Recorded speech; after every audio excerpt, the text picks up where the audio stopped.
خطبہ نمبر 104 آپ علیہ السلام کے خطبے کا ایک حصہ، جس میں حضرت رسول خدا صلی اللہ علیہ وآلہ وسلم کی فضیلت کو بیان کیا گیا ہے۔ بسم اللہ الرحمن الرحیم۔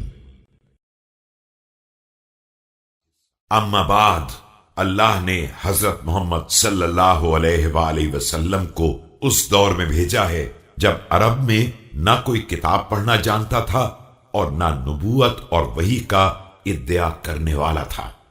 آپ صلی اللہ علیہ وآلہ وسلم نے اطاعت گزاروں کے سہارے نافرمانوں سے جہاد کیا کہ انہیں منزل نجات کی طرف لے جانا چاہتے تھے اور قیامت کے آنے سے پہلے ہدایت دے دینا چاہتے تھے۔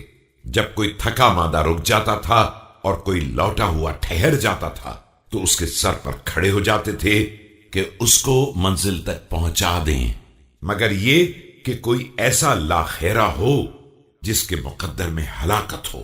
یہاں تک کہ آپ صلی اللہ علیہ وآلہ وسلم نے لوگوں کو مرکز نجات سے آشنا بنا دیا اور انہیں ان کی منزل تک پہنچا دیا کہ ان کی چکی چلنے لگی اور ان کے ٹیڑے سیدھے ہو گئے، اور خدا کی قسم میں بھی ان کے حقانے والوں میں سے تھا، یہاں تک کہ وہ مکمل طور پر پسپا ہو گئے اور اپنے بندھنوں میں جکڑ دیے گئے۔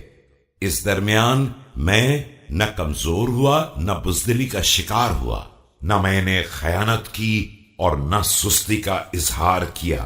خدا کی قسم میں باطل کا پیٹ چاک کر کے اس کے پہلو سے حق کو بہرحال نکال لوں گا۔